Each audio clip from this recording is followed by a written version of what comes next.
धोखा। एक बात हमेशा जिंदगी भर याद रखना, किसी को धोखा ना देना।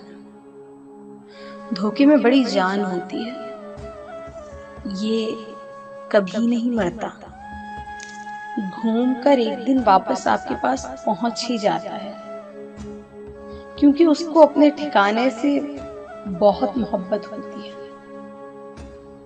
जरूरत से ज्यादा अच्छे बनोगे तो जरूरत से ज्यादा इस्तेमाल किए जाओगे। जब टांगे खींचने वाले लोग अचानक टांगे दबाने लग जाएं, तो समझ जाओ कि दाल में कुछ काला नहीं, बल्कि पूरी दाल ही काली है।